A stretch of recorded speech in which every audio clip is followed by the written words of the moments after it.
Alright everyone, welcome back to another Game Vault video. As always, I'm Cat to beef you with the Game Vault, and if you've been watching these videos, you know there's nothing I enjoy more than taking a crap on Ubisoft, other than taking a crap on Sweet Baby Inc., and it looks like we're going to be able to do both of those today. So let's cue up the music, and we'll get right into it.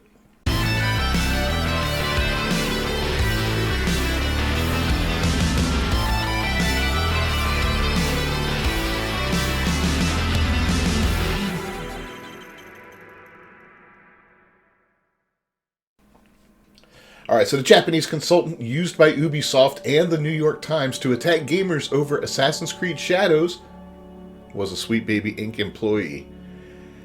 There's a plot twist that you didn't see coming. It's kind of funny, actually. So anyway, the so-called Japanese consultant that Ubisoft and the New York Times used to attack gamers turned out to be an employee of Sweet Baby Inc.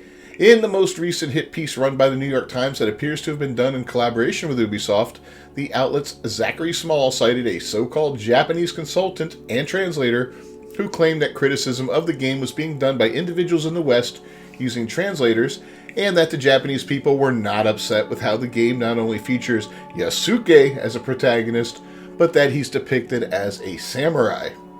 Hashimoto told the New York Times it was people in the West who were upset with seeing Yasuke as a samurai. Small added that Hashimoto explained that many of the negative online comments written in Japanese appear to have been roughly translated from English. Is this true? I highly doubt it. In fact, I don't believe anything that comes from anybody affiliated with Sweet Baby Inc. Sweet Baby Inc. is a disingenuous type of company. They want, they push this whole DEI agenda, and that stands for diversity,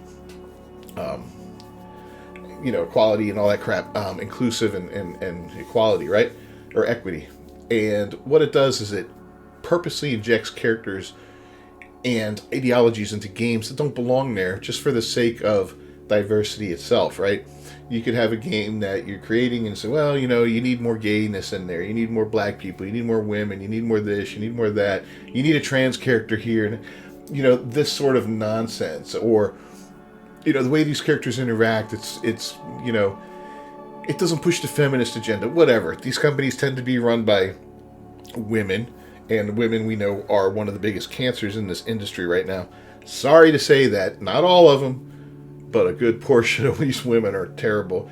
And the guys that let them just run roughshod over them are even worse. They're the cucks of the industry. It's absolutely despicable, but yeah. So anyway, I believe nothing these people say. The narrative that Hashimoto, Small, and Ubisoft were trying to spin was outrageous to begin with, given that Small had written just 2 paragraphs ahead of his citation of Hashimoto that Ubisoft attempted to calm down the concerns about the game's authenticity, apologizing in a lengthy statement for promotional materials that it said had bothered some Japanese audiences.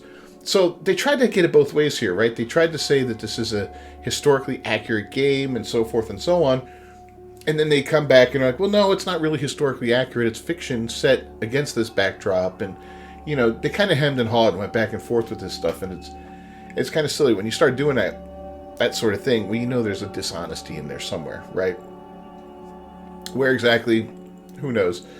But obviously these guys pushed this character for one reason and one reason only, and that is diversity. They wanted to get those points, those ESG points, for having a black character in a game that, in normal circumstances, wouldn't have a single black character in it, right? We're talking about feudal Japan. There'd be no black characters in there. There'd be no quote-unquote white characters. It would all be Japanese characters. Maybe, maybe Chinese, maybe Korean. I don't know. I don't know the exact history of that region at that time and what was what, but, we're not going to find a Russian in there. We're not going to find, there were traders and stuff that would come by. Okay. Granted, you may find these kind of characters at certain points in the story, but for the most part, just be a bunch of Japanese men and women running around doing their thing, And no need for all the rest of it, especially as a main character. I'd be just as pissed and aggravated with this thing if they made the character white. If he was an American who came over, or he was European or whatever. No, I want a Japanese dude. I want a Japanese samurai. I don't want a poser.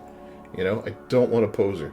Anyway, even before this, Small noted the inclusion of Yasuke was the primary complaint, but observers also pointed to the presence of Chinese architecture and period-inappropriate flags. The controversy became so heated that a small right-wing political party in Japan formally asked the government to comment on what it considered historical inaccuracies. If it was just Western people, why was a Japanese political party requesting an investigation into the game, and why did Ubisoft issue a so-called apology to Japanese gamers?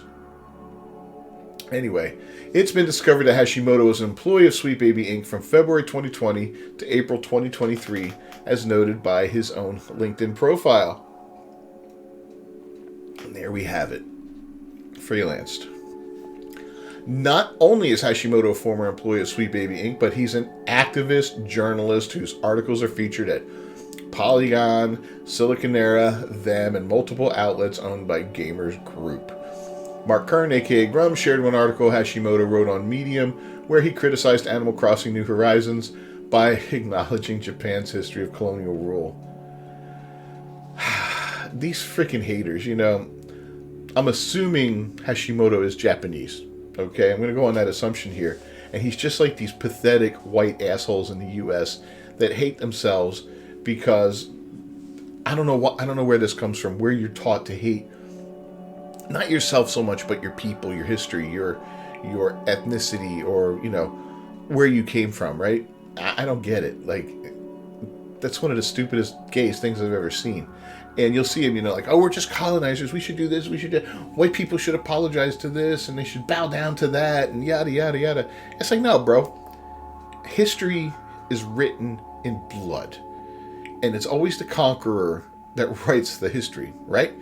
And there's not a single group out there who does not have part of their history written in blood. People conquer. They talk about coming to the U.S., and they conquered the Indians. Well, the Indians are infighting all over the place. It's not like this was a country with one big tribe of happy Indians and they were all just living life and, having a good time. They're constantly at war with each other, killing each other off and fighting each other and all that. This is what happens in the world. Tribes fight each other. It's still going on in Africa to this day. If you look at what's going on down there, killing each other left and right. The more third world a country gets, the more dangerous it is, and the more like that it is, right? We're not doing that in the U.S. because we've got laws in place and a government in place that enforces those laws and all that for now. Things are degrading very, very quickly. And we could easily be there in 10 years the way things are going with our political system. But anyway, let's move on here. Earlier this year, Hashimoto also wrote an article at Them titled, How Gay Can You Be in Dragon's Dogma 2? An Investigation. Wow. I'm sure you could be as gay as anyone there, buddy. Anyway, it is unsurprising that Ubisoft and the New York Times would use Hashimoto as a so-called expert to attack gamers. It's an old play the Access Media uses. For example, Amazon Prime Video previously used this play in the lead-up to the release of The Lord of the Rings, The Rings of Power Season 1. However, instead of using the New York Times, Amazon went to Vanity Fair and writers Anthony Resnikan and Joanna Robinson. The duo launched their attack on gamers when Amazon released photos of its multicultural cast. Even without character names or plot details, the studio endured a reflexive attack from trolls, the anonymous online kind. Then they cited a woman named Maria Rios Maldonado, who they described as a Tolkien scholar. However, she's anything but.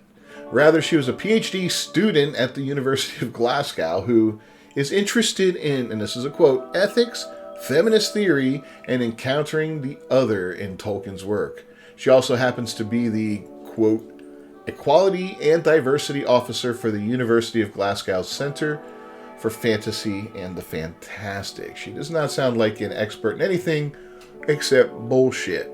Anyway, next, Vanity Fair used Maldonado to attack fans and imply they are racist for simply wanting a lore-accurate adaptation.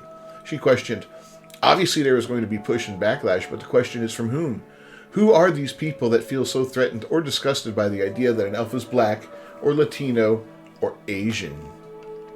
Anyway, the tactic didn't work for the Lord of the Rings, or the Rings of Power, as the Hollywood Reporter Kim Masters reported in April 2023 that 63% of individuals who watched part of the show's premiere did not complete the show.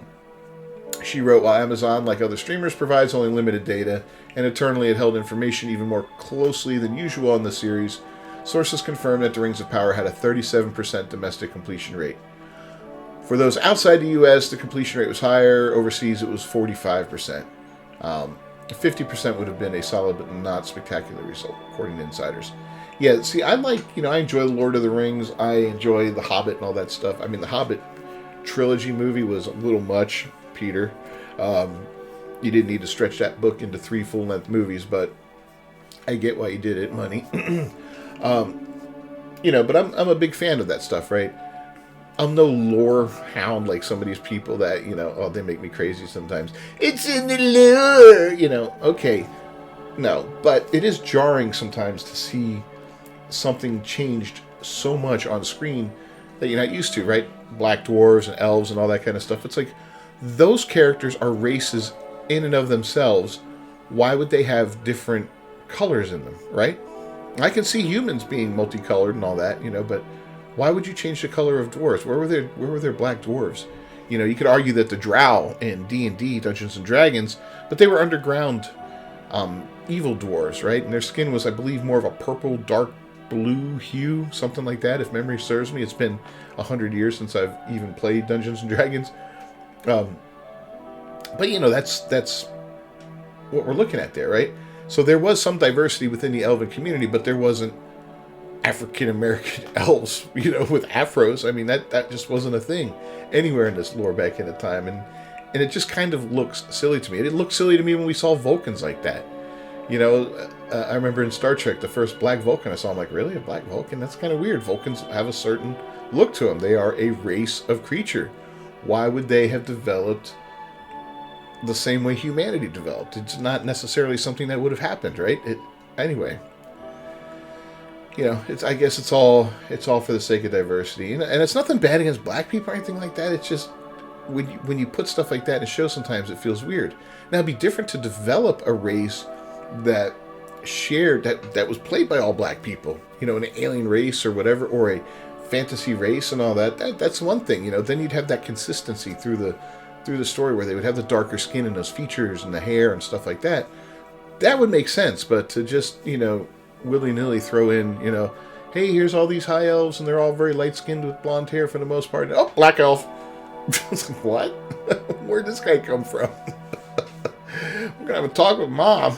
Anyway, it's unlikely to work with Assassin's Creed Shadows. Ubisoft CEO Yves Guillemot already revealed the game is unlikely to be the best-selling Assassin's Creed game of all times. Barclay's Nick Dempsey asked him, when you talk about it being the most ambitious, are you hoping for it to be the best-selling Assassin's Creed game? And Guillemot replied, at this time, we can say we expect it to be among the high sellers of the company so far. Yeah, that's dodging the question there. The game's pre-orders don't look good either. Stuttering Craig, who owns and hosts the Side Scrollers podcast, shared that a retail insider informed him that the game is selling less than 1 copy per store. Ouch. That's with a big box chain there. On the PlayStation Store, the Ultimate Edition of the game, which costs $130, is 16th behind New World, Aeternum, Dragon Age, The Veilguard, Silent Hill 2, Mortal Kombat 1, Chaos Reigns expansion, and Dragon Ball Sparkling Zero. The base game is even further down the list in 21st place behind Disney Epic Mickey, Rebrush, Throne and Liberty. The Gold Edition sits on the second page in the 30th place. Wow. Not looking so good. So what do you make of this revelation that Hashimoto's a former Sweet Baby Inc. employee? I'm not surprised. I mean, these people they're going to be out there. Anyone who associated with this company. I have a feeling a lot of these rats are going to jump off that ship here real soon because it's become such a cancer in the industry and people, it's the kiss of death. If you put that Sweet Baby Inc. worked on your game, it's going to kill your game. I don't care how good it is. And little exaggeration here. It wouldn't kill a game as big as Assassin's Creed Shadows, but it will wound it, and it will cost it sales, and probably a significant number of sales. Again, I don't expect this game to fail upon release. I don't expect it to tank like Concord or Dustborn or anything like that. We have an established IP here with a fan base that's huge, and they love the game. But it's definitely not going to be... It's not going to sell the way it should have sold. You know, when you combine that DEI crap with the fact that this is another one of the bigger open world Assassin's Creed games that a lot of the OG fans of the series aren't going to like, they're going to skip it as well. So, yeah, I'm real curious to see how this thing does in November when it comes out. Let me know your thoughts down below in the comments. Don't forget to subscribe to the channel and ring that bell for notifications. I will see you guys next time. Until then, peace.